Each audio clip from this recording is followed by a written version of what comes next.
नमस्कार विद्यार्थी मित्रांनो, मी अशोक पवार तुमचं स्वागत करतो आपल्या सामान्य विज्ञानामधील स्टेट बोर्ड आणि NCERTच्या संपूर्ण बॅचमध्ये। विद्यार्थी मित्रांनो, बघा लास्ट लेक्चरमध्ये आपण 7वीच्या विज्ञानाला सुरुवात केलेली होती। 7वीचं विज्ञान हा परीक्षाभिमुख पद्धतीने मग तो राज्यसेवा पूर्व असो, संयुक्त पूर्व परीक्षा गट ब किंवा क असो, तसेच जर बघितलं रेल्वे भरती असो किंवा वनसेवा पूर्व परीक्षा असो किंवा अशा तत्सम स्पर्धा परीक्षामध्ये जे काही विज्ञान विषय येतो तर त्यामध्ये स्टेट बोर्डचा हा खूप वाटा असतो मित्रांनो। जर बघितलं लास्ट 2 लेक्चरमध्ये आपण 7वीच्या सिलेबसला चालू केलेलं होतं। 7वीच्या पुस्तकामध्ये थोडं जास्त सिलेबस दिलेला आहे, 8वी मध्ये कमी आहे मित्रांनो। यासाठी 7वीचं पुस्तक आपण व्यवस्थित बघणं गरजेचं आहे, व्यवस्थित घेणं गरजेचं आहे। तर बघा आपण तिसरा सेक्शन बघूया 7वीच्या पुस्तकामधील काय आणि कशा प्रकारे असणार आहे। बघा आता 7वीच्या पुस्तकामध्ये तिसरं टॉपिक आहे, म्हणजे पुढचं टॉपिक आहे। त्या टॉपिकचं नाव जर बघितलं तर या ठिकाणी मी तुम्हाला सांगतो सजीवांतील पोषण। म्हणजे याचा अर्थ की सजीव हा कशा प्रकारे पोषण करत असतो। मग सजीवामध्ये वनस्पती पण येतात मित्रांनो आणि प्राणी पण येतात। मग वनस्पती पोषण कसं करतात, प्राणी पोषण कसं करतं हे आपल्याला या लेक्चरमध्ये बघायचं आहे।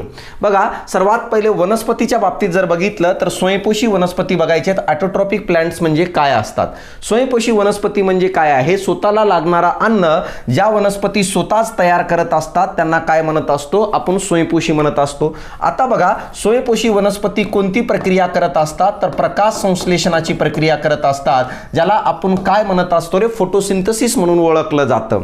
बघा जमिनीतील पाणी, पोषक तत्वे, हवेतील कार्बन डायऑक्साइड याचा उपयोग करून हरित द्रव्याच्या साहाय्याने, क्लोरोफिल कळालं का, सूर्यप्रकाशाच्या साहाय्याने काय केलं जातं, वनस्पती पानांमध्ये अन्न तयार करत असतात। म्हणजे याचा अर्थ प्रकाश संश्लेषण प्रक्रिया म्हणजे स्वतःचं अन्न स्वतः तयार करणे स्वयंपोषी वनस्पती करतात। पण या प्रक्रियेसाठी ते काय काय वापरतात, बघा सूर्यापासून येणाऱ्या ऊर्जेला त्यांना साठवायचा असतो मित्रांनो, हे आपल्याला समजणं गरजेचं आहे। आणि सूर्यापासून येणाऱ्या ऊर्जेला साठवण्यासाठी यांनी काय अन्न तयार करण्यासाठी कार्बन डायऑक्साइडचा वापर केला जातो, पानामधील हरित द्रव्याचा पण वापर केला जातो मित्रांनो। तसंच जमिनीतून पाणी, खनिजे आणि क्षार या सर्व घटकांचा वापर वनस्पती करत असते आणि स्वतःचं अन्न स्वतः तयार करत असते, याला आपण प्रकाश संश्लेषण म्हणतो। पण एक स्टेप मी पुढे जाऊन तुम्हाला सांगू इच्छितो, वनस्पती काय करते रे, बघा सूर्यप्रकाश, कार्बन डायऑक्साइड, त्यानंतर जर बघितलं पाणी, हे सगळेचे सगळे असेंद्रिय घटक आहेत। तर स्वतःचं अन्न स्वतः तयार करणे म्हणजे असेंद्रिय घटकाचा वापर करून मला सांगा या वनस्पती पानांमध्ये अन्न तयार करतात आणि या अन्नालाच आपण सेंद्रिय पदार्थ किंवा सेंद्रिय घटक म्हणतो। म्हणजे प्रकाश संश्लेषण प्रक्रियेमध्ये वनस्पती असेंद्रिय पदार्थांचा वापर करून सेंद्रिय पदार्थात रूपांतर करू राहिली, सेंद्रिय पदार्थात ऊर्जा साठू राहिली। आणि याच लेवलचा आयोगाने प्रश्न विचारलं होतं, जीवाणू स्वतःचं अन्न स्वतः तयार करत असताना कोणत्या पदार्थाचा वापर करतो, उत्तर दिलेलं होतं असेंद्रिय। तर सिंपल गोष्ट आहे, असेंद्रिय पदार्थाचं रूपांतर सेंद्रियत करू राहिलं प्रकाश संश्लेषण या प्रक्रियेदरम्यान। आणि याच्यामध्ये वापर कोणाकोणाचा आहे रे मित्रांनो, वापर जर बघितलं पोषक तत्वे, कार्बन डायऑक्साइड आहे, सूर्यप्रकाश आहे, पानातील हरित द्रव्य आहे, क्लोरोफिल आहे। आणि क्लोरोफिल जर नसेल ना तर स्वतःचं अन्न स्वतः तयार करता येत नाही मित्रांनो। प्रकाश संश्लेषणासाठी क्लोरोफिल खूप महत्त्वाचं आहे आणि क्लोरोफिल फक्त आणि फक्त वनस्पतीमध्येच तयार होतं, कारण या हरित द्रव्याची निर्मिती करणारा पेशीचा एक अंगक आहे ज्याला लवके म्हणतात, ज्याला प्लास्टिड म्हणतात। आणि हा प्लास्टिड फक्त आणि फक्त वनस्पतीतच असतो, म्हणून वनस्पती हरित द्रव्याची निर्मिती करते आणि म्हणून ते स्वयंपोषी असतात। जर प्राण्यांमध्ये लवके प्रेझेंट असले असते, प्राणी मित्रांनो माहित आहे का स्वतःचं अन्न स्वतः तयार केलं असतं। आपण अभ्यास करत बसलो नसतो, आपण जंगलामध्येच काय मित्रांनो ऊन खात बसलो असतो आणि अन्न तयार करत बसलो असतो। कळलं का, तर कारण काय आहे, प्राणी का स्वतःचं अन्न स्वतः तयार करू शकत नाही, कारण हरितद्रव्य तयार होत नाही। हरितद्रव्य का तयार होत नाही, कारण की प्राण्यांच्या शरीराच्या पेशीमध्ये लवके आणि प्लास्टिड नावाचा पेशी अंगक नसतो जो हरितद्रव्याची निर्मिती करत असतो मित्रांनो। बघा आता पुढचं पॉइंट काय आहे, बघा पुढचं पॉइंट जर बघितलं तर या ठिकाणी मी तुम्हाला सांगतो, थोडं मागं पुढे झालेली पीपीटी जे काही बाकीचे पोषणांच्या पायऱ्या आहेत ते मी तुम्हाला सांगण्याचा प्रयत्न करतो कोणकोणते आहेत। बघा आता जर बघितलं या ठिकाणी तर पुढचं जर पॉइंट बघितलं, हा सहजीवी पोषण कळलं का। आता सहजीवी पोषण काय असणार आहे, कसं असणार आहे ते मी तुम्हाला सांगण्याचा प्रयत्न करतो। कळलं का, पहिलं काय बघितलं, स्वयंपोषी जे आपल्या आजूबाजूला वनस्पती करत असतात। सहजीवी सिम्बायोटिक न्यूट्रिशन म्हणजे काय आहे, जेव्हा दोन सजीव ए आणि बी सजीव एकत्रित कळलं का का एकत्रित जीवन जगतात एकमेकांच्या मदतीने, त्याला आपण सहजीवी वनस्पती किंवा सहजीवी पोषण म्हणत असतो. बघा, दोन किंवा अधिक सजीवांच्या निकट सहसंवादातून पोषण, संरक्षण, आधार इत्यादी बाबी साध्य होतात, याला सहजीवी पोषण म्हणतात. जेव्हा दोन सजीव एकत्र येऊन एकत्रितपणे पोषण, संरक्षण आणि आधार या तिन्ही गोष्टी घडून आणतात, त्यांना आपण काय म्हणत असतो? सहजीवी पोषण म्हणत असतो. मित्रांनो, काही झाडांच्या मुळाजवळ बुरशी वाढते, झाड बुरशीला पोषक तत्वे पुरवते. बुरशी काय आहे रे? कवक आहे, आणि कवक स्वतःचं अन्न स्वतः तयार करत नाही, म्हणून बुरशी झाडांच्या बुडाला वाढते. त्या बदल्यात बघा कोण काय करतं, तर तो झाड जो आहे, कळलं का, तो झाड जो आहे त्या बुरशीला अन्न पुरवतं, यानी पोषक तत्व पुरवतं, आणि या बदल्यात कळलं का बुरशी काय करते? झाडांच्या मुळांना क्षार आणि पाणी पुरवते. म्हणजे याचा अर्थ गिव्ह अँड टेक, एकत्र राहू राहिले, एकमेकांना मदत करू राहिले, एकमेकांचे दुःख दोघं एकमेक मिळून काय करू राहिले? सारू राहिले, म्हणून ते एकत्र राहू राहिले. आणि या एकत्र राहण्याच्या प्रक्रियेलाच आपण सिम्बायोटिक न्यूट्रिशन म्हणतो, किंवा यालाच आपण सहजीवी पोषण म्हणत असतो. मग इथं मला सांगा, तो वृक्ष यानी झाड आणि काय रे, जर बुरशी बघितलं तर हे दोघंही काय इथं सहजीवन जगू राहिले. झाड अन्न देण्याचं काम करू राहिलं, बुरशी त्यांना पाणी आणि क्षार जमिनीतून उपलब्ध करून देण्याचं काम करू राहिलं. तसेच बघा, शैवाल आणि बुरशी यानी शैवाल आणि काय रे, ज्याला अल्गी म्हणतो आपण, कोरेल का, अल्गी आणि काय, बुरशी म्हणजे फंगस यानी कवक, हे दोघं पण एकत्र राहतात. काय करतात बघा, जर बघितलं शैवाल आणि बुरशी एकत्र राहतात, त्यावेळी बघा बुरशी शैवालाला निवारा, पाणी आणि क्षार पुरवते. का? कारण की शैवालाचा विकास खूप कमी झालेला आहे, शैवाल कमी विकसित वनस्पती आहे, म्हणून त्याला निवारा प्राप्त होत नाही, म्हणून त्याला जमिनीतून पाणी घेता येत नाही. का? कारण की शैवालामध्ये जलवाहिनी रसवाहिनी कोणी नसतं, विकास पण नसतो, आणि जमिनीतून क्षार पण घेता येत नाही. मग काय करतं, बुरशी काय करते, शैवालाला निवारा, पाणी आणि क्षार पुरवते, आणि त्या बदल्यात मला सांगा शैवाल काय करते, त्या बुरशीला अन्न पुरवण्याचं काम करते. आणि या दोघांच्या एकत्रीकरणातून शैवाल आणि कवक यानी काय रे, बुरशी, या दोघांच्या एकत्रीकरणातून जो सहजीवी वनस्पती तयार होते, त्याला मराठीतून दगडफूल म्हणतात, किंवा त्याला आपण लायकेन म्हणून ओळखलं जातं. यांनाच आपण ड्युएल प्लांट म्हणतो. मित्रांनो, ह्याच्यावर आयोगाने प्रश्न विचारलेलं होतं, ड्युएल प्लांट कोणाला म्हणतात? का म्हणतो ड्युएल प्लांट? कारण की ते दोघं एकत्र राहू राहिले. काय करू राहिलं? शैवाल अन्न देण्याचं काम करू राहिलं, बुरशी पाणी, क्षार आणि संरक्षण, निवारा देण्याचं काम करू राहिलं. याला दगडफूल म्हणतात, किंवा याला लायकेन म्हणून ओळखलं जातं. मित्रांनो, हे झालं सहजीवी पोषण. ह्याच्यावर आयोगाने वारंवार प्रश्न विचारलेला आहे.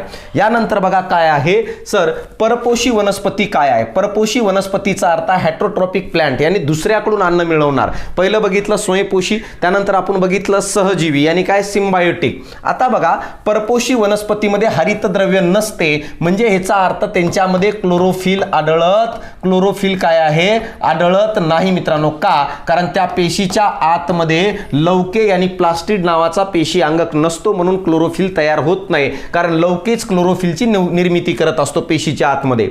आता बघा, ज्या वनस्पती इतर सजीवांच्या शरीरात किंवा शरीरावर वाढतात, त्यांच्याकडून आपले अन्न मिळवतात, त्यानंतर त्यांना काय म्हणतो रे, परजीवी म्हणतो, यानी पॅरासिटिक म्हणतो. परजीवीचा अर्थ काय आहे, अशा वनस्पती दुसऱ्या शरीरात राहतात किंवा दुसऱ्याच्या शरीरावर वाढतात आणि त्यांच्यापासून अन्न मिळवतात, त्यांना पॅरासिटिक यानी परजीवी वनस्पती म्हणतात.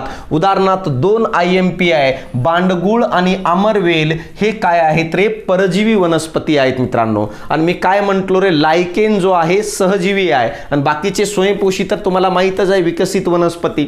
मग बघा, आयोग विचारतं परजीवी वनस्पती कोणकोणत्या, तर सांगता यायला पाहिजे बांडगुळ आहे आणि अमरवेल आहे. हे असे फॅक्च्युअल डेटाचे पॉइंट लक्षात ठेवा. त्यानंतर बघा, हरितद्रव्य नसल्याने अमरवेल संपूर्णपणे आश्रयणी वनस्पतीवरच अवलंबून असते, म्हणून तिला संपूर्ण परजीवी वनस्पती म्हणतात. आयोग विचारू शकतं संपूर्ण परजीवी वनस्पती कोणती, तर तुमचं उत्तर असायला पाहिजे अमरवेल ही वनस्पती संपूर्णपणे परजीवी वनस्पती आहे. मित्रांनो, यानंतर कीटकभक्षी वनस्पती वनस्पती बघा, ज्याला इन्सेक्टिव्हायरस प्लांट म्हणून ओळखलं जातं. काही वनस्पती कीटक भक्षण करून त्यांच्या शरीरापासून अन्न घटक मिळवतात, यांना आपण काय म्हणत असतो, कीटकभक्षी म्हणून ओळखलं जातं. हे आपल्याला समजणं गरजेचं आहे मित्रांनो. कळलं का? तर आता मला सांगा, हे आपण म्हणू शकतो काय आणि कसं. जसं या ठिकाणी मी तुम्हाला सांगतो, या वनस्पती प्रामुख्याने नायट्रोजन संयुगांचा अभाव असणाऱ्या जमिनीतील किंवा पाण्यात वाढतात. कोणत्या? कीटकभक्षी. कुठं वाढतात?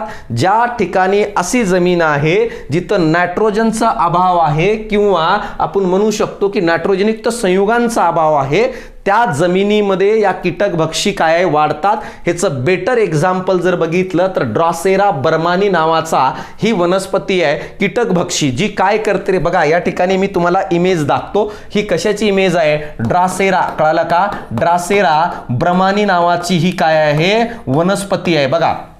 हिची इमेज जर बघितलं तर तुम्हाला या ठिकाणी दिसून येईल मित्रांनो की जसं की या ठिकाणी वरतून जो आहेत ना, ह्यांच्यामध्ये कीटक जर गेला तर ती वनस्पती काय करते? त्यांना ऑब्झॉर्ब करून घेते मित्रांनो. तर अशा प्रकारे कीटकांना काय वाटतं बघा, इथं कीटक बसलेला आहे, हा कीटक आहे. तर कीटक जेव्हा त्या वनस्पतीवर बसतो तर अशा प्रकारे ओपन केलेलं असतं, फुलासारखं दिसतं ते. पण जसं मध्ये कीटक गेलं तर तो फुल असा होऊन जातो पॅक. आणि अशा प्रकारे त्या कीटकांना ग्रहण करून ह्या वनस्पती म्हणजेच कोणती? ड्रॉसेरा बर्मानी आपलं अन्न मिळवत असते. कन्फ्यूज होऊ नका. कीटकभक्षी म्हटलं तर ड्रॉसेरा बर्मानी आणि जर परजीवी म्हटलं तर बांडगुळ आणि अमरवेल, हे तुम्हाला समजणं गरजेचं आहे मित्रांनो.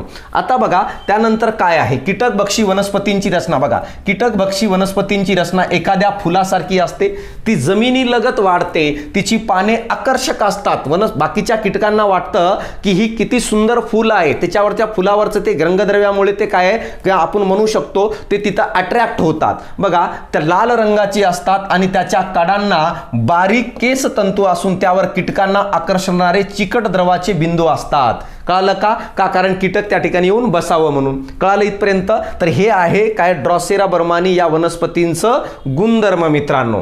यानंतर बघा, इसवी सन 1737 मध्ये श्रीलंकेत जोहान्स बर्मन, कळालं का, या शास्त्रज्ञाने या वनस्पतीचा शोध लावला. म्हणून त्याच्या समानार्थ कळालं का, या कीटकभक्षी वनस्पतीला काय? ड्रॉसेरा बर्मानी हे नाव देण्यात आलं. कारण की त्या शास्त्रज्ञाने 1737 मध्ये श्रीलंकेत काय आहे? शोध लावला मित्रांनो. हे आपल्याला समजणं गरजेचं, हे आपल्याला कळणं गरजेचं आहे.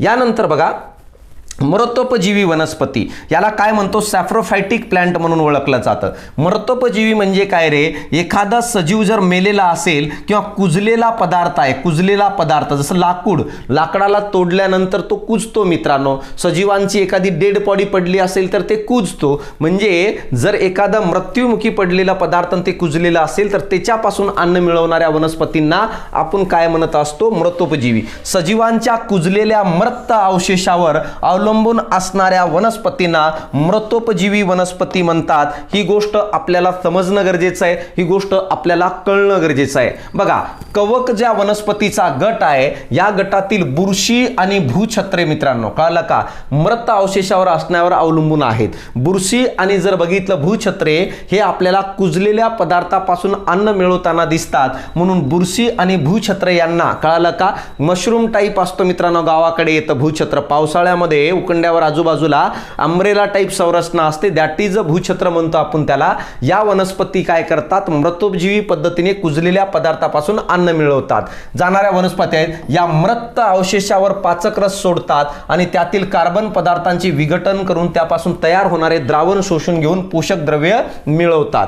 जो कुजलेला पदार्थ आहे त्याच्यावर हे लिक्विड सोडतात, द्रव सोडतात, पाचक द्रव.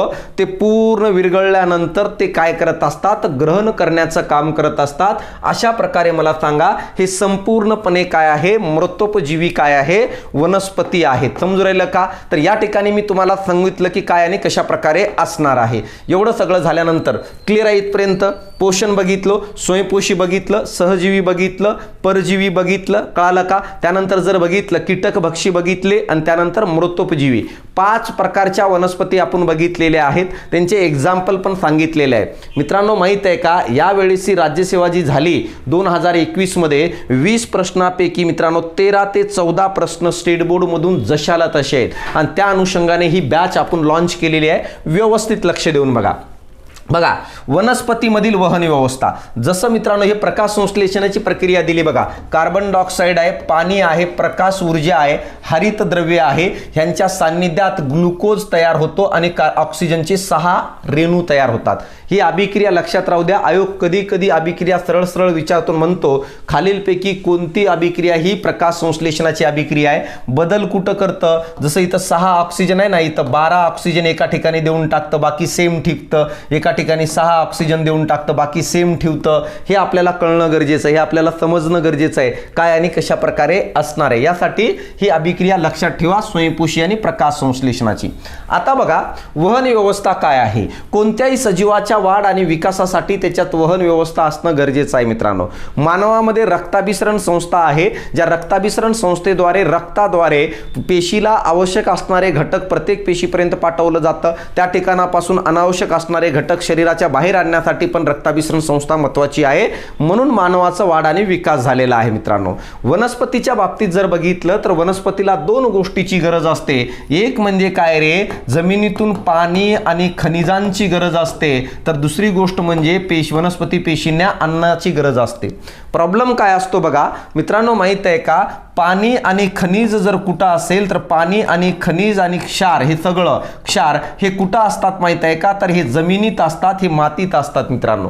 तर बघा, ह्या जमिनीतील पाणी, क्षार आणि खनिज मला सांगा हे वरच्या दिशेने जाणं गरजेचं आहे का, कारण वनस्पतीचा जो वरचा भाग आहे, पानाकडचा खोडाकडचा भाग, त्यांना पाण्याची गरज आहे, खनिजांची गरज आहे आणि क्षारची गरज आहे. म्हणून मित्रांनो, जमिनीतून पाणी वरच्या हिरव्या भागाकडे पाठवण्याचं काम जर कोण करत असेल तर जलवाहिनी करत असते. परंतु बघा, प्रकाश संश्लेषणाच्या प्रक्रियेसाठी काय लागतं रे, प्रकाश ऊर्जा लागते, हरितद्रव्य लागतं, पाणी लागतं, कार्बन डायऑक्साईड लागतं. मग खालून पाणी तर वर गेला, पण जो प्रकाश मिळणार आहे तो प्रकाश तर खाली जमिनीत येणार नाही, तर प्रकाश तर या हिरव्या भागामध्ये असेल, हरितद्रव्य पण या हिरव्या भागामध्ये असेल. मग मला सांगा, अन्न जो तयार होणार आहे वरच्या हिरव्या भागात तयार होणारा असतो मित्रांनो. कळलं का? मग हिरव्या भागात अन्न तयार झाला, या हिरव्या भागातील वनस्पतींनी त्या अन्नाचा वापर केलं आणि त्यांचं कार्य चालू राहू दिलं. परंतु मला सांगा, या ज्या मूळ आहेत, या मुळामध्ये असणाऱ्या वनस्पतीला पण अन्नाची गरज आहे, पण त्या ठिकाणी हिरवा भाग नाहीये, प्रकाश भेटत नाहीये, म्हणून त्यांना अन्न तयार करता येत नाही. म्हणून निसर्गाने काय केलं, वरून हिरव्या भागाकडून हिरवा नसलेल्या भागाकडे म्हणजे हरित भागाकडून अहरित भागाकडे वहन करण्यासाठी अन्नाच्या काय केलं मित्रांनो माहित आहे का, रसवाहिनीची निर्मिती केली. ह्याच्यावरून तुम्हाला कळतंय, जलवाहिनी जमिनीतून पाणी आणि क्षारवरती घेऊन जातं, तर रसवाहिनी हरित भागाकडून अहरित भागाकडे अन्न वाहून नेण्याचं काम करत असतं. हे त्यांचं कार्य आहे आणि तोच डेटाबेस या ठिकाणी दिलेला आहे, जो ओव्हरलुक मध्ये मी तुम्हाला सांगितलंय. बघा, वनस्पतीमध्ये जलवाहिनी आणि रसवाहिनी, जलवाहिनीला झायलम म्हणतात, रसवाहिनीला फेलम म्हणतात मित्रांनो. तर अशा स्वरूपात 2 वहन व्यवस्था आहेत. म्हणजे जसं आपल्या शरीरात धमनी आणि शिरा आहेत ना, धमन्यांचं काम शुद्ध रक्ताचं वहन करणे, शिरांचं काम अशुद्ध रक्ताचं वहन करणे, तसं 2 प्रकारच्या वहन व्यवस्था, एक जलवाहिनी आणि दुसरी रसवाहिनी आहे मित्रांनो. आता जलवाहिन्यामार्फत मुळाकडून कळालं का, पाणी आणि क्षार वनस्पतींच्या वरील सर्व भागाकडे पोहोचवले जातात, ज्या ठिकाणी पाणी आणि क्षार नसतो मित्रांनो. म्हणजे वरच्या दिशेने जाणारी काय आहे, जलवाहिनी, आणि वरून खाली येणारी काय आहे, रसवाहिनी. इथं बघा, या ठिकाणी दिलेलं आहे हे अर्थ काय आणि कसं, नोट्स मध्ये बघून घ्या की कशा प्रकारे जलवाहिनी आणि रसवाहिनी असते, हे आपल्याला समजणं गरजेचं आहे मित्रांनो. यानंतर बघा, तर प्रकाश संश्लेषणातून पानामध्ये तयार झालेला अन्न, शर्करायुक्त अन्य घटक रसवाहिन्यामार्फत मला सांगा वनस्पतीच्या इतर भागाकडे वापरण्यासाठी, साठवण करण्यासाठी वाहून नेले जाते. म्हणजे वरतून खाली येतं, म्हणजे बघ भाऊ, वरतून खाली अशी रसवाहिनी असते, खालून वरती अशी जलवाहिनी असते. हे आपल्याला समजणं गरजेचं आहे. तर ही आहे वनस्पतीमधील वहन व्यवस्था. ह्याच्यामध्ये डिटेल पार्ट बघणार आहे, पण कुठं बघणार आहे, पुढे 9वी 10वी मध्ये, 11वी 12वी मध्ये. आता बघा, सूक्ष्मजीवांचे जैविक स्थिरीकरण म्हणजे काय असतं मित्रांनो माहित आहे का, तुम्हाला मी या ठिकाणी सांगतो. वनस्पतीच्या वाढसाठी नायट्रोजनची खूप गरज असते, पण नायट्रोजन डायरेक्ट घेता येत नाही मित्रांनो. जसं उदाहरणामध्ये काही लोकांना प्यायची सवय असते, प्यायची सवय असणारे जे वाईन शॉपीमध्ये गेले, तिथून एक बॉटल घेतली, बॉटल घरी घेऊन आल्यानंतर ते डायरेक्ट बॉटलच तोंडाला नाही लावत भाऊ. ते काय करतात, त्या बॉटलमधून ग्लासमध्ये टाकतात, ग्लासात पाणी टाकतात, पाण्यामध्ये मिक्स करून नंतर ते निवांत काय करते, खात असतात. कळलं का?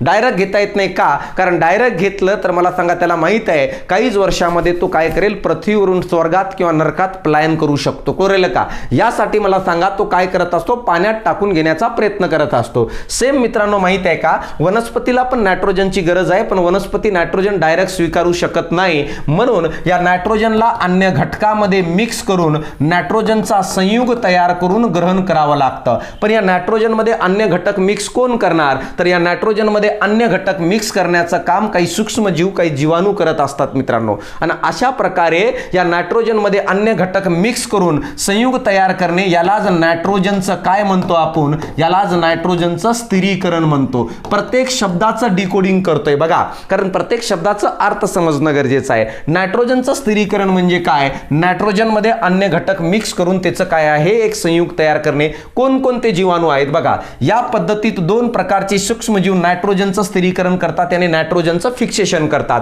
कोण कोण आहे, पहिला आहे रायझोबियम. रायझोबियम हा काय करत असतो, सूक्ष्मजीव द्विदल शिंगावर्गीय वनस्पती, म्हणजे जेवढ्या काय मला सांगा डायकॉट वनस्पती आहेत, डायकॉट वनस्पती आहेत, द्विबीजपत्री वनस्पती आहेत, ज्यांना शिंगाधारी वनस्पती म्हणतो, त्यांच्यामध्ये हे प्रेझेंट असतो रायझोबियम. रायझोबियम काय करतो, वनस्पतींच्या मुळावरील गाठीत आढळतो. कुठं आढळतो, जसं शेंगदाणे असेल, भुईमुग असेल किंवा बाकीचे जे वनस्पती जे शेंगाधारी आहेत, ज्यांना शेंगा लागतात, तर मला सोयाबीन असेल, अशा वनस्पतींच्या मुळांच्या गाठीवर रायझोबियम आढळतो. रायझोबियम काय करतो रे, नायट्रोजन अन्य घटकामध्ये मिक्स करून त्या वनस्पतीला देतो आणि त्या बदल्यात वनस्पती रायझोबियमला अन्न देते. म्हणजे रायझोबियम हा सहजीवी आहे मित्रांनो. कळलं का? कारण फुकट देऊ राहिलं का नाही, वनस्पतीकडून अन्न घेऊ राहिलं, त्याच्या बदल्यात तो त्याला देऊ राहिलं, म्हणून रायझोबियम सहजीवन जगतो आणि नायट्रोजन स्थिरीकरण करण्याचं काम करतो.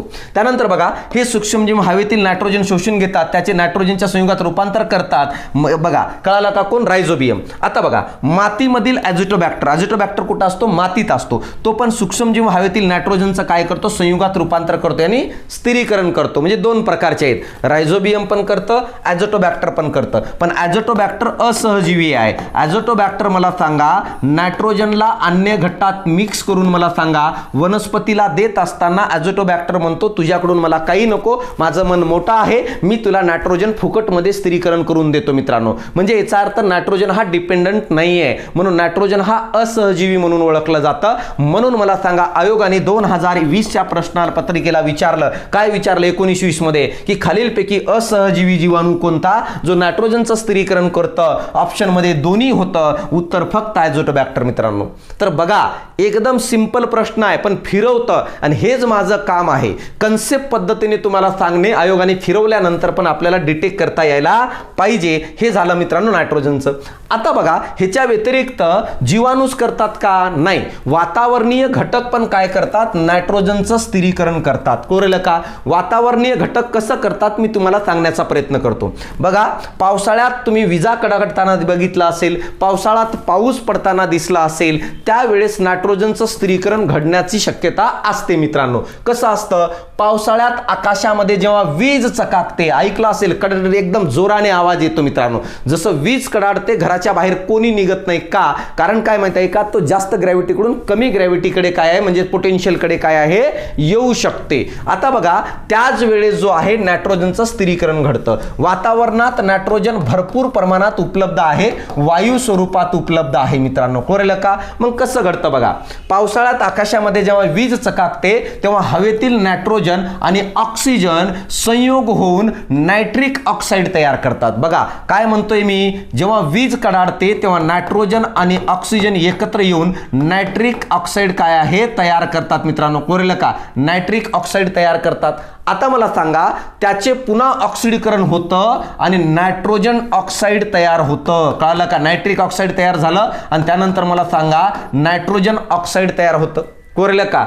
पावसाच्या पाण्यात हे नायट्रोजन डायऑक्साईड विरघळते. कळलं का रे? काय म्हणतोय बघा, सिंपल प्रोसेस आहे. हवेमध्ये जेव्हा वीज कडाडते तेव्हा नायट्रोजन आणि ऑक्सिजन येतात एकत्र, काय तयार करतात, तर मित्रांनो माहित आहे का, नायट्रिक ऑक्साईड.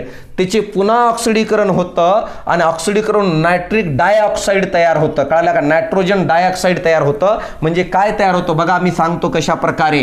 काय सिंपल प्रोसेस आहे.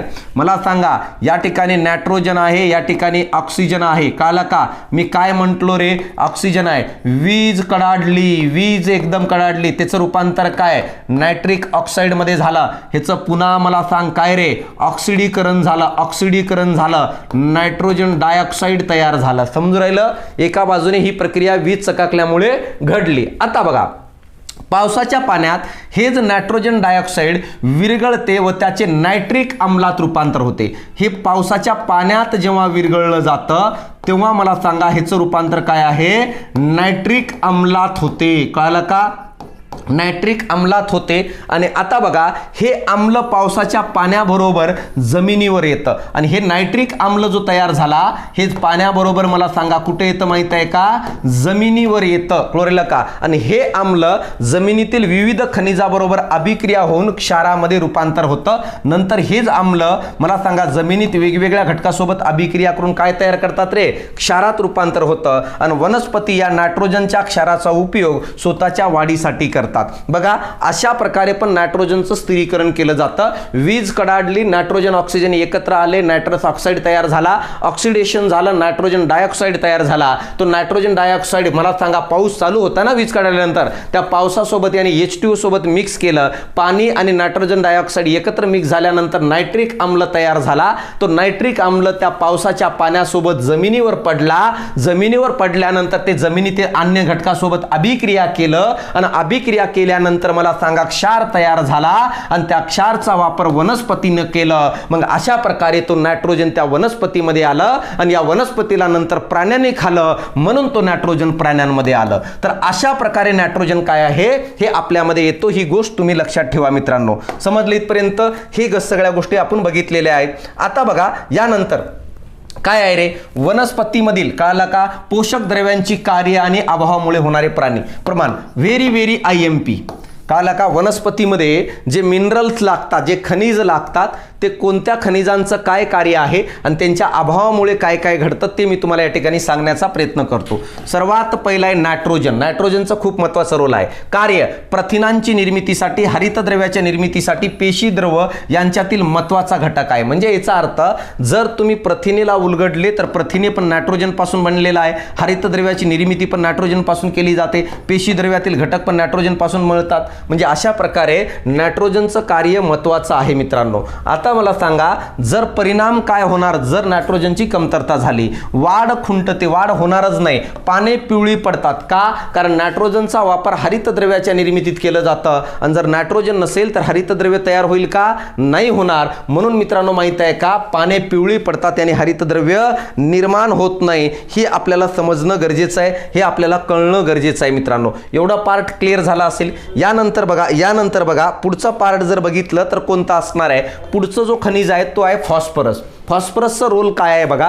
फॉस्फरस प्रकाश ऊर्जेचे रासायनिक ऊर्जेत रूपांतर करतं. म्हणजे याचा अर्थ मला सांगा, प्रकाश संश्लेषणामध्ये भाग घेतं. कळलं का रे? नायट्रोजन पण घेतं मित्रांनो. आणि कोण घेतं? फॉस्फरस. परिणाम काय होईल जर कमतरता झाली तर? परिणाम अकाली पाणी काय गळणे. अकाली पाणी गळणे म्हणजे रे ठराविक कालावधीमध्येच पानं गळायला पाहिजे ना. कोणत्याही टाइमला पानं गळायला लागलं तर प्रॉब्लेम होईल की नाही? मग हरितद्रव्य तयार होत नाही, प्रकाश संश्लेषणाची क्रिया होत नाही, रासायनिक ऊर्जा तयार होत नाही. म्हणून कधीही पाने गळायला सुरुवात होतात, उशिरा फूल यायला सुरुवात होतं, मुळांची वाढ खुंटते मित्रांनो. हे सगळं कोणामुळे? फॉस्फरसच्या अभावामुळे होतं. हे आपल्याला समजणं गरजेचं आहे.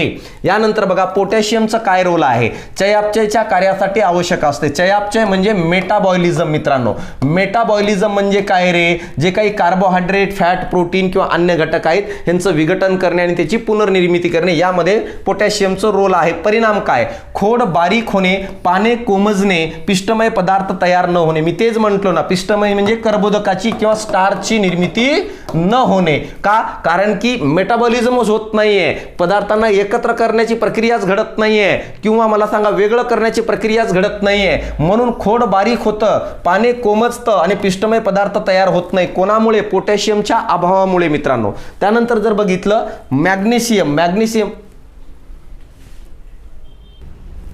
बघा मॅग्नेशियमचं काय आहे बघा, मॅग्नेशियमचं जर बघितलं तर कार्य काय आहे, हरितद्रव्य निर्माण करणे. कोरेला का मॅग्नेशियमचं महत्वाचं रोल काय आहे, हरितद्रव्य, म्हणजे ह्याचं पण कार्य क्लोरोफिल मध्ये आहे, हे आपल्याला समजणं गरजेचं आहे. परिणाम काय रे, संत वाढ होणे, पाने पिवळी होणे. हरितद्रव्याची कमतरता म्हणजे फिक्स समजून घ्या की पाने पिवळी पडणार आहेत. का, कारण हिरवा रंग तयार होणार नाही, कारण क्लोरोफिल निर्माण होणार नाही मित्रांनो. त्यानंतर बघा लोखंडाचं काय रोल आहे, हरितद्रव्य निर्माण करणे, ह्याचं पण तोच आहे. परिणाम काय रे, पाने पिवळी पडणे. म्हणून मी म्हणतो ना, एका बाजूला काढून टाका कोणकोणत्या खनिजांचा परिणाम हरितद्रव्यावर आहे, कोणकोणत्या खनिजांचा परिणाम वाढ आणि विकासावर आहे, हे आपल्याला समजणं गरजेचे. क्वेश्चन इथे विचारले जातात. मॅग्नीजचं काय आहे, मॅग्नीज कार्य प्रमुख संप्रेरक घटक निर्माण करणे. जसं वनस्पतीमध्ये वेगवेगळे संप्रेरक असतात मित्रांनो. कोणकोणते संप्रेरक असतात, वनस्पतीमध्ये ऑक्सिन संप्रेरक असतो जो उंची वाढवतो, जिब्रेलिन संप्रेरक असतो जो अतिशय जास्त उंची वाढवतो, सायटोकायनिन संप्रेरक असतो जो आजूबाजूचा घेर वाढवतो, इथिलिन संप्रेरक आहे जो फळे पिकवण्यासाठी काम असतो, कळालं का. आणि मित्रांनो माहित आहे का, ॲब्सिसिक आम्ल आहे जो उंची कमी करण्याचं काम करतो. या सर्व संप्रेरकांच्या निर्मितीमध्ये मॅग्नीजचा महत्वाचा रोल आहे. आणि जर संप्रेरक नसेल यानी मॅग्नीजचा अभाव झाला तर वाढ खुंटणे आणि काय पानावर डाग पडणे, हा पॉइंट IMP आहे. आयोग विचारू शकतं खालीलपैकी कोणत्या खनिजाच्या अभावामुळे वनस्पतींच्या पानावर डाग पडते, उत्तर असणार आहे मॅग्नीज. झिंक काय आहे रे, संप्रेरक त्यातील घटक निर्माण करणे, हेचं पण सेम कार्य आहे, हार्मोनची निर्मिती करणे, संप्रेरकाची निर्मिती करणे. परिणाम काय सेम आहे, वाढ खुंटणे, पाने पिवळी पडणे. का, कारण हरितद्रव्य तयार होत नाही. असा बघा. आता हे झालं काय मित्रांनो माहित आहे का, वनस्पतीच्या बाबतीत पोषण आपण बघितलं. स्वयंपोषी कसं आहे, परपोषी कशी आहे, परजीवी कशी आहे, सहजीवी कशी आहे, मृतोपजीवी कशी आहे. त्यानंतर खनिजांचं कसं शोषण केलं जातं, वहन व्यवस्था कशी आहे, जलवाहिनी काय आहे, रसवाहिनी काय आहे, नायट्रोजनचं स्थिरीकरण कसं केलं जातं, कोणत्या खनिजामुळे काय कार्य घडतं, त्याच्या अभावामुळे काय होतं, हे संपूर्ण डिटेल अनालिसिस घेतलेलं आहे. हे झालं वनस्पतीचं पोषण. आता आपण जाऊ काय माहित आहे का, प्राण्याच्या पोषणकडे, प्राणी पोषणकडे जाऊया. आणि प्राणी पोषण करत असताना त्याच्या काही पायऱ्या आहेत मित्रांनो, त्याला आपण पोषणांच्या पायऱ्या म्हणतोय. आपण त्याला न्यूट्रिशन स्टेप्स म्हणून ओळखलं जातं मित्रांनो. मग पोषणांच्या पायऱ्या कोणकोणत्या आहेत, सर्वात पहिले एखादं विकसित वनस्पती विकसित प्राणी जेव्हा अन्न ग्रहण करत असतो तेव्हा तो वेगवेगळ्या पायऱ्यामधून अन्न ग्रहण करत असतो. पहिली पायरी आहे अन्न ग्रहण, त्याला अंतग्रहण पण म्हणतात, त्याला इंजेक्शन म्हणतात. अन्न शरीरात घेणे, घास माउथ मध्ये घेणे, याला आपण इंजेक्शन म्हणतो. माउथ मध्ये अशा प्रकारचा हा जटिल अन्न घेतलो आपण मित्रांनो. त्यानंतर आहे पचन, या जटिल अन्नाचं रूपांतर साध्या अन्नात करणे, याला म्हणतात पचन. बघा डायजेशन, अन्नाचे रूपांतर विद्राव्य घटकात होणे, या अन्न पचन म्हणतात. विद्राव्य म्हणजे विरघळलेल्या अवस्थेत साध्या अन्नात रूपांतर होणे. यानंतर शोषण, जो साधा अन्न आहे तो रक्तामध्ये शोषणं गरजेचं आहे, या प्रक्रियेला शोषण म्हणतो, अब्सॉर्प्शन म्हणतो. पचनातून तयार झालेली विद्राव्य रक्तात शोषली जाणे, या प्रक्रियेला शोषण म्हणतात किंवा या प्रक्रियेला आपण अब्सॉर्प्शन म्हणून ओळखत असतो. हे आपल्याला समजणं गरजेचं आहे. यानंतर सात्मिकीकरण, ॲसिमिलेशन काय आहे, शोषलेला जो द्रावणीय अन्न आहे ना त्याच्या शरीरातील प्रत्येक पेशी व ऊतीपर्यंत वहन करून ऊर्जा निर्मिती करणे, याला सात्मिकीकरण म्हणतात. बघा अंतग्रहणद्वारे अन्न माउथ मध्ये घेतलो, पचनद्वारे त्याचं रूपांतर साध्या अन्नात केलो, साधा अन्न रक्तात मिसळलो आणि रक्तातून तो अन्न पेशीपर्यंत पाठवलो. का, कारण पेशी म्हणते की मला अन्न फक्त आणि फक्त साध्या अन्नाच्या रूपात पाहिजे, पण निसर्गात अन्न कसं उपलब्ध आहे, जटिल उपलब्ध आहे. म्हणून निसर्गाने आपल्या शरीरात या सर्व पोषणाच्या पायऱ्या दिलेल्या आहेत. कळलं का, पचन अन्न ग्रहणद्वारे अन्न घेणे, पचनद्वारे त्याचं रूपांतर साध्या अन्नात रूपांतर करणे, शोषणद्वारे त्याला रक्तात टाकणे आणि सात्मिकीकरणद्वारे तो रक्तामार्फत मला सांगा पेशीपर्यंत पाठवून त्याचं रूपांतर कशात करणे, ऊर्जात करणे. ह्या पायऱ्या आहेत मित्रांनो. यानंतर बघा उत्सर्जन किंवा त्याला बहिक्षेपण म्हणतात, इजेशन.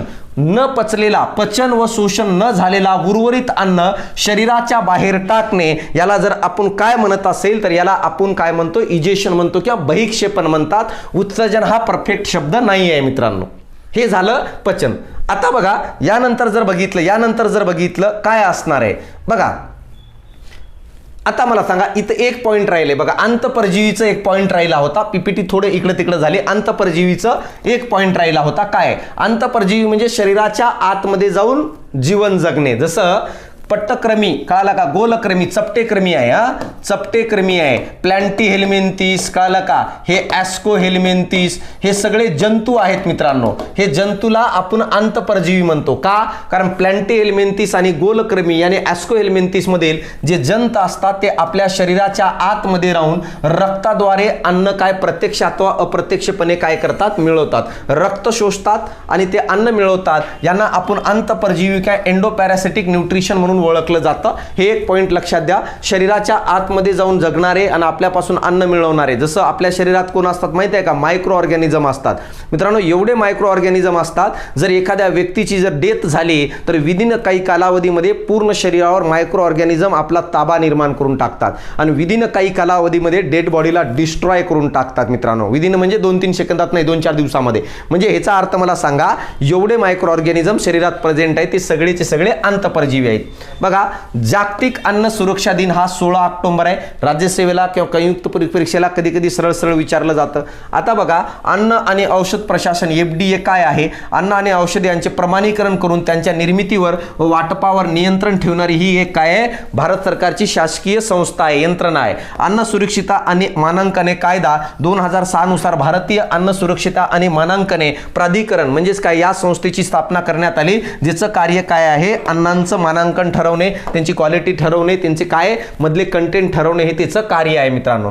आता बघा, अन्न संरक्षण पद्धती म्हणजे अन्न जो आहे तो आपण प्राप्त केल्यानंतर त्या अन्नाला जास्त कालावधीपर्यंत कसं साठवून ठेवता येईल ह्याच्या काही पद्धती आहेत मित्रांनो. जसं गावाकडे आपण जर बघितलं तर जुन्या काळामध्ये क्लोरेलकारे जो धान्य व्हायचं, ज्वारी बाजरी वगैरे धान्य व्हायचं, आपण एका कणगीमध्ये टाकायचो, मध्ये कडुलिंबाचा पाला टाकायचो का, कारण कीड लागू नये म्हणून. पण ती पण एक अन्न सुरक्षाची पद्धत आहे मित्रांनो. तशा प्रकारे कोणकोणत्या पद्धती आहेत अन्न खराब होऊ नये म्हणून काय आहे केल्या जातात. एक आहे गोटनीकरण. गोटनीकरण काय आहे, कमी तापमानाला अन्न पदार्थातील जैविक आणि रासायनिक प्रक्रियांचा वेग मंदावतो मित्रांनो. म्हणून बघा ना, फ्रीज मध्ये ठेवलेली वस्तू लवकर खराब होत नाही का, कारण जे काही जैविक क्रिया घडणार आहेत. बघा, अन्न खराब कधी होतो, जर एकतर त्याच्यात जैविक क्रिया घडली म्हणजे कोणतं जीवाणू आणि कोणतं विषाणू प्रक्रिया घडवली तर अन्न खराब होणार आहे, किंवा त्याच्यात एखादी रासायनिक क्रिया घडली, रसायनांचा बदल झाला तर काय होणार आहे मित्रांनो, अन्न खराब होणार आहे. परंतु जर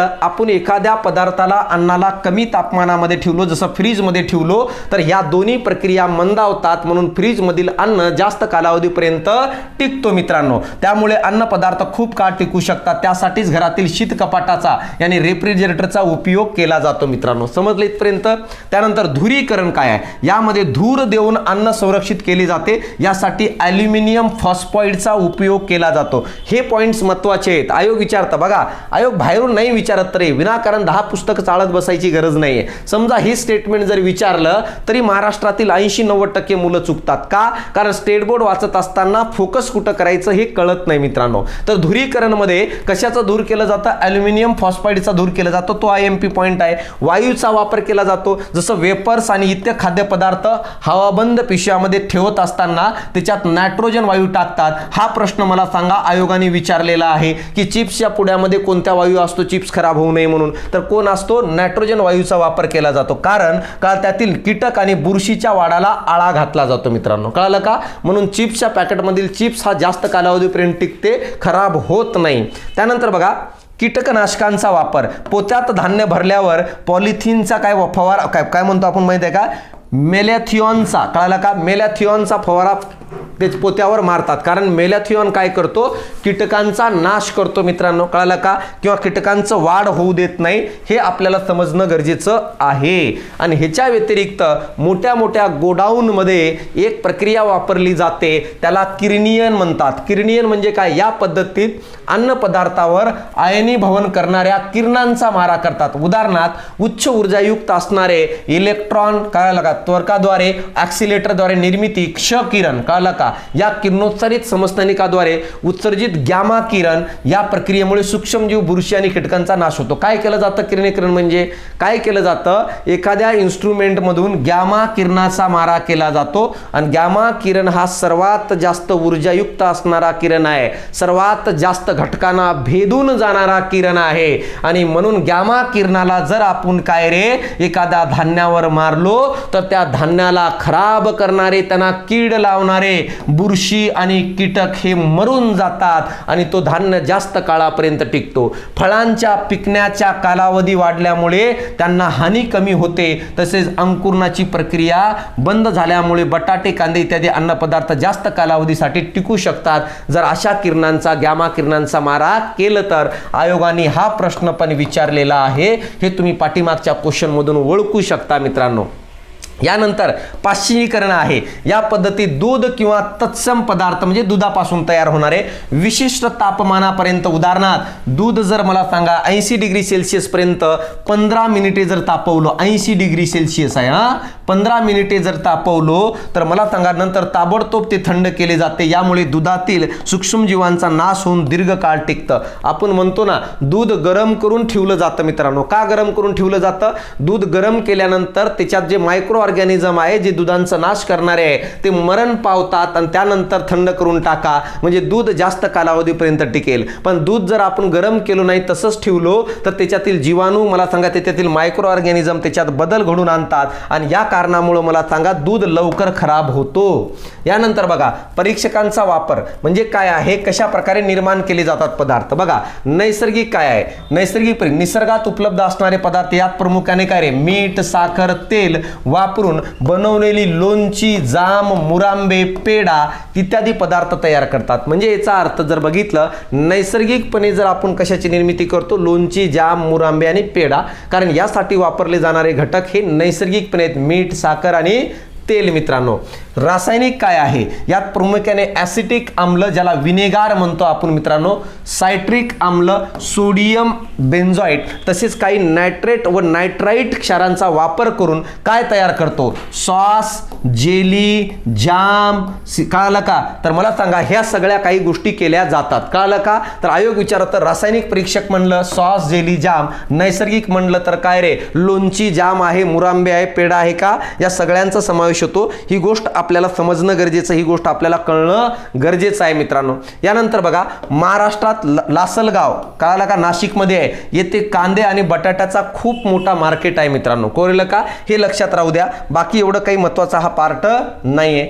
आता बघा, आता काय केलं, एखादं अन्नपदार्थ शिजलेला टिकून ठेवण्यासाठी जीवाणू, कळलं का, लुईस पाश्चर यांनी काय विकसित केली, एक पद्धत विकसित केली. काय केलं बघा, जर बघितलं हे फॅक्च्युअल डेटा आहे, हे लक्षात नाही ठेवलं तरी चालतं मित्रांनो. कळलं? आपण सायन्सच्या संबंधित कन्सेप्च्युअल पार्ट काय आहे बघतो, तरी एकदा बघून घेऊया. 1954 मध्ये लोकसभेने अन्न भेसळ प्रतिबंध कायदा संमत केला. यामध्ये वेळोवेळी सुधारणा करून 1976 मध्ये कायद्यातील तरतुदीनुसार अपायकारक पदार्थाची भेसळ करणाऱ्यास जन्मठेपेची तरतूद आहे. बघ रे भाऊ, दुधामध्ये पाणी टाकून विकू नको, जन्मठेपेची तरतूद आहे. 1 लिटर पाण्यामुळे पूर्ण आयुष्यभर जेलमध्ये राहशील. कळलं का? तर काय आहे, भेसळ करताना पकडलं गेलं तर जन्मठेपेची काय सुरक्षा आहे. पण भारत देश आहे भाऊ, वेगवेगळे मार्ग आहेत. बघा, अन्नाची साठवण योग्य ठिकाणी व योग्य व्हावी व अन्न पदार्थावरील वेस्टर्न अन्नाला, औषधाला घातक नसावी, त्यावर निर्मितीचा दिनांक, कालावधी व साठवण्यासंबंधी सूचना स्पष्टपणे दिलेल्या असाव्यात, असे अनेक तरतुदी या कायद्यानुसार करण्यात आलेल्या आहेत मित्रांनो. आणि हे असतं, हे आपल्याला समजणं गरजेचं आहे, हे आपल्याला कळणं गरजेचं आहे. बघा, आपल्या सामान्य विज्ञान ऑनलाइन बॅचला प्रवेश सुरू आहे. कळलं का? महाराष्ट्रातून विज्ञानाला सर्वाधिक ऍडमिशन आपल्या बॅचेसला आहेत. कळलं की नाही? जवळपास 2 महिन्यामध्ये 650 ऍडमिशन झालेले आहेत. मला सांगा, जर तुम्हाला विज्ञान विषयामध्ये आउट ऑफ मार्काच्या जवळपास जर मार्क मिळवायचा असेल तर तुम्ही आवर्जून ही बॅच जॉईन करू शकता. बॅच जॉईन करण्यासाठी सायन्स बाय अशोक पवार हा ॲप डाउनलोड करा. काही अडचण असेल तर या ठिकाणी कॉन्टॅक्ट नंबर दिलेला आहे.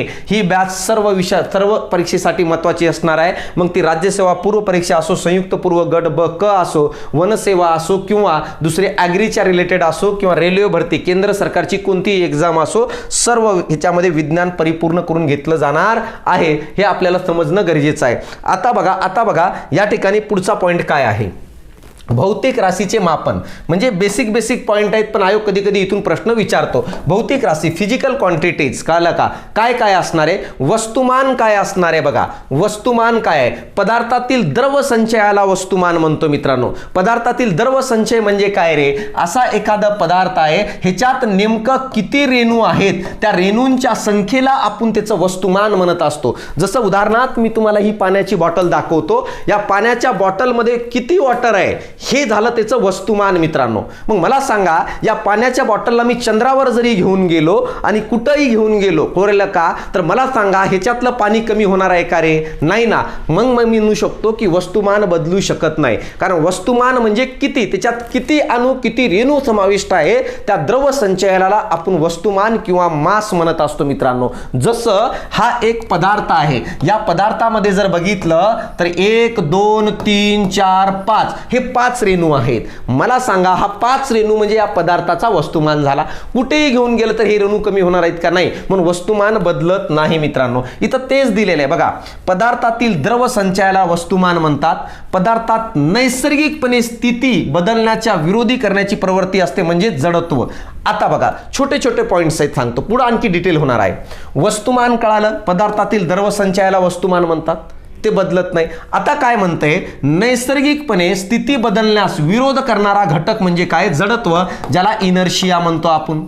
काय रे? जसं एखादी वस्तू गतिमान असेल तर ती स्थिर होण्यासाठी विरोध करत असते मित्रांनो. ऑटोमॅटिक थांबत नाही, ब्रेक लावावा लागतो, थांब म्हणून पकडावं लागतं त्याला. कळलं का? जर एखादी थांबलेली वस्तू आहे, त्याला गतिमान व्हायचं असेल तर ती विरोध करते, म्हणून त्याला ढकलावं लागतं, पळ पुढे म्हणून. कळलं का? तर हे काय? जडत्व आहे. हे कन्सेप्ट जडत्व आहे, पुढे डिटेल होणार आहे मित्रांनो. कोरेलं का? त्यानंतर जर बघा, वस्तुमान हे वस्तूच्या जडत्वाचे गुणात्मक मापक आहे. जितके वस्तुमान जास्त तितके जडत्वही जास्त ना रे भाऊ. समजलं का? एखादा छोटासा मुलगा आहे, त्याला ढकला तो लगेच पुढे जाईल, त्याचा विरोध कमी होतो का? कारण त्याच्यात जडत्व कमी आहे. का कमी आहे? कारण की त्याच्यात वस्तुमान कमी आहे. 200 किलोचा व्यक्ती आहे, 200 किलोचा व्यक्ती आहे, त्याला ढकला बरं पुढं, तो जाईल का? नाही ना. म्हणजे याचा अर्थ जेवढी वस्तू मोठी, ज्याचं वस्तूचं वस्तुमान मोठं, तेवढं जडत्व जास्त, म्हणजे गतिमान होण्यासाठी विरोध जास्त मित्रांनो. एखादं पाण्याची बॉटल आहे, त्याला उचलून इकडे फेकून देऊ शकता, एखाद्या बिल्डिंगला हलवा बरं, कारण बिल्डिंगचं वस्तुमान जास्त, जडत्व जास्त, म्हणजे विरोध जास्त. हे आपल्याला समजणं गरजेचं आहे. बघा, वस्तुमान ही आधीच राशी आहे. कळलं का रे? जगात कुठेही गेले तरी बदलत नाही. कोण? वस्तुमान. कळलं का? मात्र वस्तुमान आणि वजन, कळलं का, या 2 भिन्न राशी आहेत. हे लक्षात राहू द्या. दुकानावर गेल्यानंतर 1 किलो साखर द्या म्हणतो, तर काय वजन की वस्तुमान? दॅट इज वस्तुमान. मास असतो बाळा, तो वजन नसतो. आपण म्हणतो रँडमली वजन 1 किलो साखर म्हणजे वजन आहे म्हणून. समजलं? बघा, तर वेगवेगळं आहे, वस्तुमान वेगळं आणि वजन वेगळं आहे. Mass and weight different. बघा, वस्तुमान ग्रॅम मध्ये किंवा किलोग्रॅम मध्ये मोजतात, वस्तुमान मोजतात. मग दुकानावर गेल्यानंतर ग्रॅम म्हणतो, 5 ग्रॅम हे द्या हळद द्या, 10 ग्रॅम हळद द्या, 1 किलोग्रॅम साखर द्या, 50 किलोग्रॅम तांदूळ द्या. हे काय मागू राहिलो दुकानदाराकडे? आपण वस्तुमान मागू राहिलं भाऊ, वजन नाही मागू राहिलं तू. वजन is a different quantity, different राशी आहे ती. काय असणार आहे डिफरंट राशी? बघा इथं पुढे आता सांगतो मी तुम्हाला. वजन बघा काय आहे. ज्या वस्तू आपण ग्रॅम किलोग्रॅम मध्ये मोजतो ते त्यांचे वजन नसून वस्तुमान आहे. आज लक्षात ठेवून घे. कळलं का? नाहीतर दोन्ही एकच, वजनच म्हणून आयुष्य संपून गेलं असतं, तरी वजनच म्हणून तसंच तो काय सोबत निघून गेला असतं. कळून जाणं गरजेचं आहे. बघा, या वस्तुमानावर जेवढे गुरुत्व बल कार्य करते त्याला वजन म्हणतात मित्रांनो. समजा ही एक वस्तू आहे, ह्याचं वस्तुमान 10 kg आहे मित्रांनो. किती केजी? 10 kg. आणि ही वस्तू खाली पडत असताना जमिनीकडे जेवढं गुरुत्व त्वरण काय रे कार्य करतं, किती आहे गुरुत्व त्वरण रे? 9.8 मीटर पर सेकंद. कळलं का? मग एवढं कार्य करतो ना या वस्तूवर गुरुत्व त्वरण, किती? 8.9, जीची किंमत. मग या दोघांच्या गुणाकाराला आपण काय म्हणतो रे? वजन म्हणतो. बघा, वजन बरोबर वस्तुमान त्या वस्तूचं आणि गुणुले जीची किंमत. जर एखाद्या वस्तूचं 10 kg वस्तुमान असेल, 10 गुणिले 9.8 बरोबर 98 न्यूटन एवढं वजन होतं मित्रांनो. ज्या वस्तूचं वस्तुमान 10 किलोग्रॅम त्याचं वजन 98 न्यूटन एवढं होतं. तर वजन न्यूटन मध्ये मोजतो. दुकानावर जाऊन म्हणतोस का 1 न्यूटन साखर द्या, 1 न्यूटन काय रे तांदूळ द्या, 5 न्यूटन काय आणखी मीठ द्या? नाही म्हणू शकत ना. तर हे लक्षात ठेवा. बघा, एखाद्या वस्तूला पृथ्वी गुरुत्व बलाने आपल्या केंद्रकाच्या दिशेने आकर्षित करते, त्या वस्तूचे वजन म्हणतात खाली येताना. कळलं का, आकर्षण या जीने दाखवलं. म्हणून वजन ही सदिश राशी आहे मित्रांनो, दिशेची गरज आहे. कळलं का. बघा आता वजन बदलू शकतो. का बदलू शकतो, जीची किंमत बदलली वजन बदलेल ना. पृथ्वीवर वेगवेगळ्या भागामध्ये जीची किंमत वेगळी आहे. जर पृथ्वीचं बघितलं अशा प्रकारे, कळलं का, पृथ्वीचं जर बघितलं तर तुम्हाला कळेल या ठिकाणी ध्रुव आहे, ध्रुवावर जीची किंमत सर्वात जास्त आहे. म्हणून ध्रुवावर मला सांगा वजन पण जास्त असेल, कारण जीची किंमत जास्त तर वजन जास्त. विषुववृत्तावर जीची किंमत सर्वात कमी आहे, म्हणून विषुववृत्तावर वजन पण कमी असेल. का, कारण जीची किंमत कमी म्हणजे वजन कमी आहे. कारण की वजन डिपेंड्स ऑन काय रे, स्मॉल जी, गुरुत्वत्वरणावर डिपेंड आहे. कळलं का. केंद्रकात जीची किंमत 0 आहे, मग केंद्रकात वस्तूचं वजन पण 0 कन्सिडर केलं जाईल. पण वस्तुमानात काही बदल पडणार नाही मित्रांनो, हे आपल्याला समजणं गरजेचं आहे. आदिश राशी काय आहे मी तुम्हाला या ठिकाणी सांगण्याचा प्रयत्न करतो. स्केलर क्वांटिटी केवळ परिणामाच्या साहाय्याने पूर्णपणे व्यक्त करता येणारी राशी म्हणजे आदिश राशी, ज्याला फक्त आणि फक्त किमतीची गरज आहे, दिशेची गरज नाही आहे. उदाहरणार्थ लांबी, रुंदी, क्षेत्रफळ, वस्तुमान, तापमान, घनता, कालावधी, ही कार्य इत्यादी सर्व राशी जी आहेत हे काय आहेत मित्रांनो माहित आहे का, हे कोणत्या राशी आहेत, आदिश आणि स्केलर क्वांटिटी आहे. का, यांना दिशेची गरज नाहीये, डायरेक्शनची गरज नाहीये, फक्त क्वांटिटी आहे. लांबी बघा 50 सेंटीमीटर उत्तरेला नाही, फक्त ह्याची गरज आहे. रुंदी, क्षेत्रफळ, वस्तुमान, तापमान -5 डिग्री सेल्सिअस पूर्वेला, असं म्हणता येईल का, दिशेची गरज नाही. कळलं का. तर हे सर्व आदिश राशी आहेत. कळलं का, लांबी, रुंदी, क्षेत्रफळ वगैरे समजून राहिलं का. आता बघा करण्यासाठी केवळ परिणामाचा म्हणजेच मूल्याचा उपयोग केला जातो. उदाहरणार्थ रस्त्याची लांबी 2 किलोमीटर, कळलं का, हे फॅरनहाइट तापमान 10 डिग्री सेल्सिअस तापमान असं म्हणतो ना, डायरेक्शनची गरज नाही. पण बघा सदिश राशी काय, वेक्टर क्वांटिटी काय आहे, ज्याला दिशेची गरज आहे. परिमाण आणि दिशा, magnitude and direction both are required. कोणाला, वेक्टर क्वांटिटीला, सदिश राशीला पूर्णपणे व्यक्त करता येणार राशी म्हणजे सदिश राशी. कोण कोण रे, विस्थापन, वेग या सदिश राशी आहेत. कळलं का. उदाहरणार्थ 20 किलोमीटर विस्थापन काय रे, उत्तर दिशेला झालं, दक्षिण दिशेला झाला, दिशेचा उल्लेख आला. मुंबईच्या दिशेने आकात, कळलं का, 50 किलोमीटर प्रति तास वेगाने चाललेली विमान, कोणाच्या दिशेने, मुंबईच्या दिशेने. कळलं का, विमान चालली पण कोणाकडे चालली दाखवावं लागेल की नाही, म्हणून वेग पण काय आहे, सदिश राशी आहे. त्यानंतर बघा प्रतिचलन मापन पद्धती काय आहे, MKS पद्धत म्हणजे काय रे, नावातच आहे. M म्हणजे मीटर आहे, K म्हणजे किलोग्रॅम आहे आणि S म्हणजे सेकंद आहे. कळलं का. या मापन पद्धतीत लांबी मीटरमध्ये, वस्तुमान किलोग्रॅममध्ये आणि काळ कशामध्ये, सेकंदात मोजत असतो. That is MKS. हे आपल्याला समजणं गरजेचं आहे. CGS काय रे, या मापन पद्धतीत लांबी सेंटीमीटर, नावातच आहे बघा, C म्हणजे सेंटीमीटर, G म्हणजे ग्रॅम आणि S म्हणजे काय, सेकंद, नावातच आहे ते सगळं. कळलं का.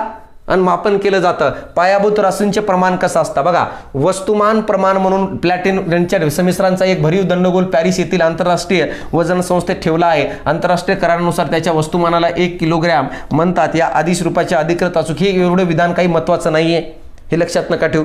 फक्त रिडक्शन करा काय, कळलं का, हे पण काही एवढं महत्त्वाचं नाहीये, व्यवस्थित लक्षात ठेवा. एककांची आंतरराष्ट्रीय पद्धती, 7 पायाभूत राशीवर आधारित अशी एककांची आंतरराष्ट्रीय पद्धती yani सिस्टम इंटरनॅशनल, कळलं का, SI युनिट म्हणतो आपण, सध्या जगभरात वापरली जाते. या पद्धतीला मॅट्रिक पद्धत म्हणून पण ओळखलं जातं, SI पद्धतीला. बघा 1 TMC पाणी म्हणजे 1000 मिलियन क्युबिक, हे लक्षात ठेवा. विचारतात 1 फीट म्हणजे 1 अब्ज घनफूट पाणी होय. कळलं का. 1 घनफूट म्हणजे काय रे, 28.317 लिटर. 1 TMC म्हणजे काय, एवढं असणार आहे मित्रांनो, सुमारे काय आहे रे, 28 कळलं का, 317 अब्ज लिटर हे एका TMC पाण्यामध्ये किंमत असते. सरळ सरळ फॅक्च्युअल डेटा आयोग कधी कधी विचारतं, जसं आयोगाने विचारलं होतं एका युनिटचं किती असतं, 1 युनिट लाईटची युनिटची किंमत किती, हे आपल्याला समजणं गरजेचं आहे, हे आपल्याला कळणं गरजेचं आहे. बघा ही एक नवीन बॅच आहे आपली 45 दिवसाची, या बॅचला पण तुम्ही ॲडमिशन घेऊ शकता. आता बघा गती, बल आणि कार्य काय आहे, इन शॉर्टमध्ये सांगतो. कळलं का, गती, बल आणि कार्य काय. आता बघा अंतर काय आहे, अंतर ही काय मित्रांनो, स्केलर क्वांटिटी आहे, त्याला दिशेची गरज नाही. एखाद्या गतिमान वस्तूने काय रे, दिशेचे विचार न करता प्रत्यक्ष पूर्ण केलेल्या मार्गाची लांबी म्हणजे अंतर होय. सुरुवातीपासून ते एंडिंग पर्यंत जो मार्गक्रम केलाय बघा, इथं सांगतो A पासून निघाला, A पासून मला सांगा B पर्यंत गेला किती रे, 500 मीटर. B पासून मला सांगा C पर्यंत आला किती रे, 700 मीटर. कळलं का. आणि मला सांगा या C पासून D पर्यंत गेला किती रे, 300 मीटर. टोटल अंतर किती झालं? टोटल अंतर किती झालं? तर अंतर एकूण मार्गक्रम 500 मीटर सुरुवातीला. त्यानंतर मला सांगा बी पासून सी कडे आले किती रे? 700 मीटर. त्याच्यानंतर सी कडून डी कडे गेला 300 मीटर. 700 आणि 300 हजाराने म्हणजे टोटल अंतर किती झालं? 1500 मीटर अंतर झालं. दिशेचं विचार नाही, टोटल मार्गक्रम. विस्थापन काय बघा? विस्थापन स्टार्टिंग बिंदू कळालं का? आरंभ बिंदू इथं होती सुरुवातीला वस्तू, आता इथं गेलेली आहे डी पर्यंत. अंतिम बिंदू यामधील सरळ अंतराला, हा जो सरळ अंतर आहे दिशेचा स्पेसिफिक, दॅट इज अ विस्थापन, दॅट इज अ डिस्प्लेसमेंट. मित्रांनो हे आपल्याला समजणं गरजेचं आहे. विस्थापन एखाद्या गतिमान वस्तूने आरंभीच्या ठिकाणापासून अंतिम ठिकाणापर्यंत पोहोचवण्यासाठी एका विशिष्ट दिशेने पार केलेल्या कमीत कमी अंतर म्हणजे विस्थापन. कमीत कमी अंतर. आणि अंतर म्हणजे काय? टोटल.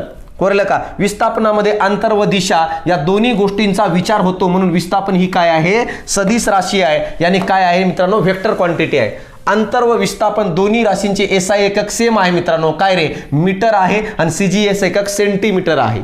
एवढं लक्षात ठेवा. वेग काय? वेग म्हणजे विशिष्ट दिशेने विशिष्ट कालावधी वस्तूने कापलेले अंतर. बघा विशिष्ट दिशेने कापलेलं अंतर जो आहे त्यालाच आपण काय म्हणतो माहिती आहे का? विस्थापन म्हणतो. कळलं का? विशिष्ट दिशेने कापलेले अंतर, दिशेचा उल्लेख आहे ना, त्याला आपण काय म्हणतो? विस्थापन. मग वेग बरोबर काय रे? वेग बरोबर विस्थापन भागिले विस्थापनाला लागलेला कालावधी. हे असं मोजत असतो आपण. कळलं का? हे आपल्याला कळणं गरजेचं आहे. म्हणजे बघा विस्थापन म्हणजे विशिष्ट दिशेने कापलेलं अंतर, आणि ठराविक कालावधीत जर विशिष्ट दिशेने अंतर कापत असेल तर त्याला वेग आणि व्हेलॉसिटी.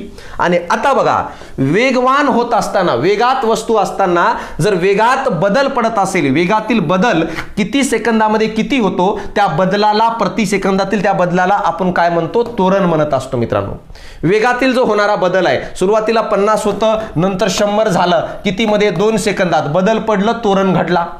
म्हणून बघा त्वरण बरोबर ऍक्सेलरेशन म्हणतो. वेगातील बदल भागिले बदलाला लागलेला कालावधी याला त्वरण याने ऍक्सेलरेशन म्हणतो. आता सर ऍक्सेलरेशन आणि बल आणि ह्याच्यात काय फरक आहे? Force and acceleration relation. बघा बल आणि त्यामुळे घडणाऱ्या त्वरणासंबंधीचा अभ्यास प्रथम न्यूटन या शास्त्रज्ञाने केलं. कारण बल लावल्यावर त्वरण घडणार आहे ना. मला सांग ही वस्तू आहे, ह्याचा वेग सुरुवातीला 10 मीटर पर सेकंद आहे. ह्याच्यावर जेव्हा बल लावशील तेव्हा ह्याचा वेग वाढेल ना मित्रांनो. आणि वेग वाढला म्हणजे वेगात बदल झाला, आणि वेगात बदल झाला तरच त्वरण घडणार आहे ना. म्हणून मी काय म्हणतोय? बल आणि त्यामुळे घडणारा त्वरण. कारण बल वाढवलं तर वेगात बदल होईल, मगच त्वरण घडेल. कारण वेगात बदल पडलं तर त्वरण घडणार आहे, ऍक्सेलरेशन. न्यूटनचा गतिविषयक पहिला नियम काय सांगतो याच्या संबंधित? बघा न्यूटनचा गतिविषयक पहिला नियम म्हणतो, एखाद्या वस्तूवर जर बल कार्य करत नसेल, समजा ही वस्तू आहे, या वस्तूवर जर कोणतं बल कार्य करत नसेल, ती एकतर वस्तू गतिमान असेल किंवा एकतर वस्तू स्थिर असणार आहे. जर तुम्ही बघितलं जगामध्ये अशी कोणती वस्तू बघा एकतर गतिमान असेल किंवा एकतर स्थिर असेल. न्यूटन काय म्हणतो? जोपर्यंत त्या वस्तूवर कोणतं बाह्य बल अप्लाय होणार नाही तोपर्यंत ती वस्तू गतिमान असेल तर गतिमानच राहील आणि स्थिर असेल तर स्थिरच राहील. कधी आपली पोझिशन बदलेल? जर त्याच्यात आपण बल अप्लाय केलो तर. तुम्ही जाग्यावर थांबलेले आहात, जोपर्यंत बल अप्लाय होणार नाही तोपर्यंत हलणार आहे का? नाही ना. गतिमान वस्तू आहे, जोपर्यंत बल अप्लाय करणार तोपर्यंत थांबणार आहे का? नाही थांबणार. म्हणून चालणाऱ्या गाडीला थांबवायचं असेल तर ब्रेक लावावा लागतो, बल अप्लाय करतो. म्हणजे चालू असणाऱ्या गाडीला. आणि थांबलेल्या गाडीला जर चालवायचं असेल तर त्याला आपल्याला इंजिन चालू करावं लागतं, मोटर चालू करावं लागतं, त्याच्या साहाय्याने बल अप्लाय होऊन ती चालते. मित्रांनो हेलाच आपण न्यूटनचा पहिला गतिविषयक नियम म्हणतो. कळलं का? बघा काय, एखाद्या वस्तूवर बल कार्य करत नसेल तर त्या वस्तूचा वेग बदलत नाही, अर्थात त्या वस्तूचे त्वरण घडत नाही. वेगळ्या शब्दात सांगायचं झाले तर बल लावले नसताना वस्तू स्थिर अवस्थेत असेल तर ती स्थिर राहील, आणि ती गती असेल तर ती गतिमान राहील. हे आपल्याला समजणं गरजेचं आहे, आपल्याला कळणं गरजेचं आहे. बघा बल विस्थापन कार्य एकत्र दिलेले. बलाने केलेले कार्य, वस्तूला लावलेले बल आणि बलाच्या दिशेने झालेले वस्तूचे विस्थापन, याला कार्य म्हणतो. म्हणजे काय रे? कार्य काय आहे? कार्य बरोबर बल गुणिले विस्थापन. कधी घडतं रे कार्य? जर मी एखाद्या वस्तूला बल अप्लाय केलो आणि ती वस्तूने जर आपली जागा बदलली तर त्याला विस्थापन म्हणतात, त्याला कार्य म्हणतात, यानी वर्क म्हणतात. जसं ही पाण्याची बॉटल आहे, इथून उचलली इथं आणली तर या ठिकाणी कार्य घडलेलं आहे. कारण पाण्याच्या बॉटलवर मी बल अप्लाय केलो आणि त्या बॉटलचं विस्थापन झालं, यानी जागा बदलली. पण जर नुसतं बल अप्लाय करतो, स्क्रीन आहे, या स्क्रीनला ढकलून राहिलो, तर मला सांगा स्क्रीन आपली जागा बदलणार आहे का? नाही. तर या ठिकाणी कार्य घडत नाही मित्रांनो, हे कळणं गरजेचं आहे. बघा, SI पद्धतीत कार्याचे एकक जूल, तर बलाचे एकक न्यूटन आणि विस्थापनाचे एकक मीटर हे आहे. CGS पद्धतीतील कार्याचे एकक अर्ग आहे. ह्याच्यावर मला सांगा राज्यसेवा 2021ला काल प्रश्न आलेला की नाही? काय विचारलं होतं? काय विचारलेलं होतं? कार्य विचारलं होतं, पॉवर विचारलेलं होतं. शक्ती बरोबर काय रे? W/Q. कळलं का? W = फोर्स इंटू काय रे? डिस्प्लेसमेंट, आणि फोर्स = मास इंटू ग्रॅव्हिटी. आपल्याला काय दिलेलं होतं? वस्तुमान दिलेलं होतं. कळलं का? विस्थापन दिलेलं होतं आणि विचारलं होतं काय? कार्य. 30 सेकंदामध्ये वेळ पण दिलेलं होतं. तर हे Q इथं T आहे, वेळ पण दिलेलं होतं. हे 2021चं गणित आहे याच्यावर. तर हे बघा व्यवस्थित पुढं होणार आहे ते सर्व गणित. कळलं का? तर बघा अशा प्रकारे मला सांगा या ठिकाणी जो आहे आपण 7वीचं एक सेक्शन पूर्ण केलेलं आहे. सेकंड पार्टमध्ये पुढचे घटक आपण काय आहे बघणार आहे. तर तोपर्यंत या ठिकाणी थांबतो. धन्यवाद मित्रांनो. डाउनलोड करा app science by Ashok Pawar. State बोर्डच्या बॅचसाठी, PYQच्या बॅचसाठी, NCERTच्या बॅचसाठी किंवा पूर्ण फाउंडेशन कोर्ससाठी तुम्हाला संपूर्ण विज्ञानची तयारी या ठिकाणी काय आहे करून घेतली जाईल. चालेल. थँक्यू. धन्यवाद.